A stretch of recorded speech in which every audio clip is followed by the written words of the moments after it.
വാളയാർ പെൺകുട്ടികൾക്കെതിരെ മോശം പരാമർശം പ്രചരിപ്പിച്ച സംഭവത്തിൽ 24 ന്യൂസ് ചാനലിനെതിരെയും ഹൈക്കോടതിയുടെ വിമർശനമുണ്ടായിട്ടുണ്ടല്ലോ. ഏത് തരത്തിലാണ് കോടതിയുടെ വിമർശനം?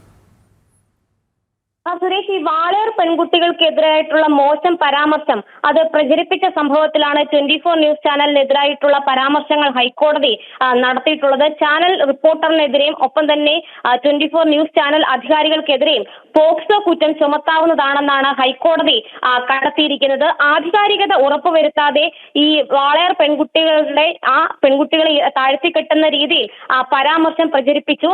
ഈ MJ സോജൻ നടത്തിയ പരാമർശം അത് ടെലികാസ്റ്റ് ചെയ്തത് 2019 ജനുവരി 13-നായിരുന്നു.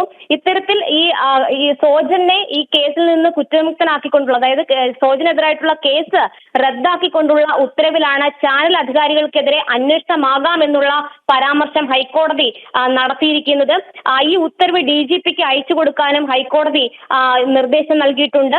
ചാനൽ റിപ്പോർട്ടറിനും അധികാരികൾക്കുമെതിരെ അന്വേഷണം നടത്തുന്ന കാര്യം DGPക്ക് പരിഗണിക്കാമെന്നും ഹൈക്കോടതി എടുത്തു പറയുകയും ചെയ്തിട്ടുണ്ട്. എന്തായാലും സോജൻ സ്വന്തം അറിവോടുകൂടി ഈ ഒരു ചാനലിലേക്ക് സംപ്രേഷണം ഇത്തരത്തിൽ ഈ കോൾ റെക്കോർഡ് നടത്തുമെന്ന് വ്യക്തമായിരുന്നില്ല എന്നുള്ള ഒരു വാദം കൂടി കണക്കിലെടുത്തുകൊണ്ടാണ് സോജനെതിരായിട്ടുള്ള കേസ് ഹൈക്കോടതി റദ്ദാക്കിയത്. പക്ഷേ ചാനൽ അധികാരികൾ ഈ സോജന്റെ സ്റ്റേറ്റ്മെന്റ് അത് ഈ ഇരകളെ താഴ്ത്തിക്കെട്ടുന്ന രീതിയിലാണെന്ന് അറിഞ്ഞുകൊണ്ട് തന്നെയാണ് പ്രചരിപ്പിച്ചത് എന്നതിന്റെ അടിസ്ഥാനത്തിലാണ് പോക്സോ കുറ്റം ഇവർക്കെതിരെ ചുമത്തണമെന്നുള്ള ഒരു പരാമർശം ഹൈക്കോടതി നടത്തിയതും അതോടൊപ്പം തന്നെ DGP ഇക്കാര്യത്തിൽ അന്വേഷണം നടത്തുന്ന കാര്യം പരിഗണിക്കണമെന്നുള്ള ഒരു നിർദ്ദേശം മുന്നോട്ട് വെച്ചതും.